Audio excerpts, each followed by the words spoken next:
कर भागो।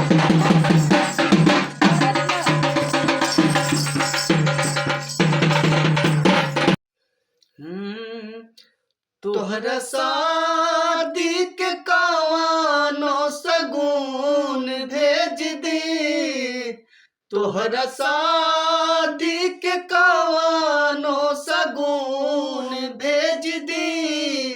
मेहंदी काम पड़ता कह खून भेज दी, मेहंदी काम पड़ता कह खून भेज दी।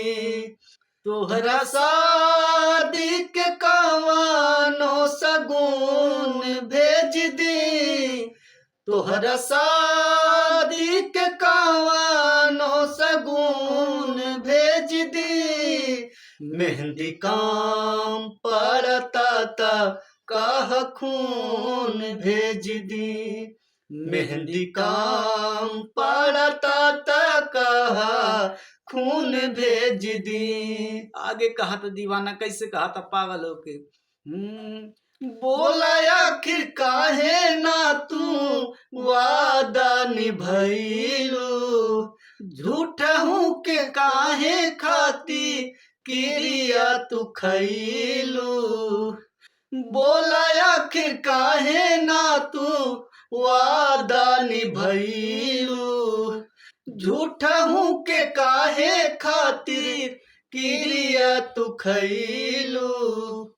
दिल के जख्म पे दारे खातिर नून भेज दी, दिल के जख्म पे दारे खातिर नून भेज दी।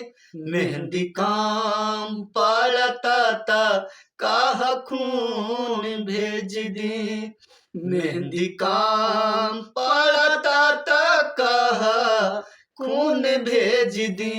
नमस्ते प्रणाम भाई लोग, हम कमलेश चौधरी, मार बड़ भाई बूटी कमल चौधरी।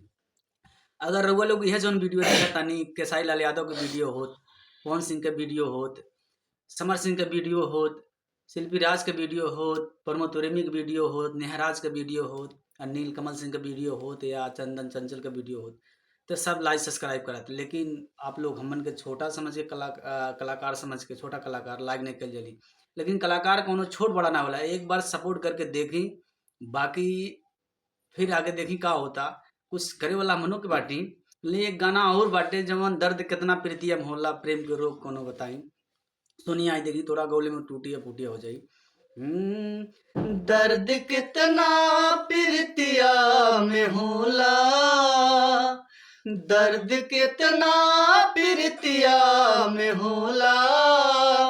प्रेम के कौनो रोगी बताई, दर्द कितना प्रीतिया में होला।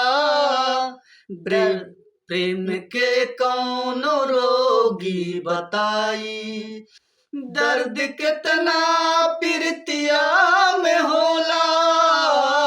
प्रेम के कौनो रोगी बताई, बात तड़प कितना एकरा भितरिया, बात तड़प कितना एकरा भितरिया।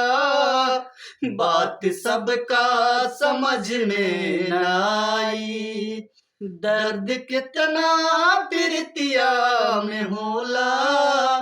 प्रेम के नमस्ते प्रणाम। बाकी वीडियो अच्छा लगी तो लाइक सब्सक्राइब सपोर्ट करिए जरूर। जय माता दी।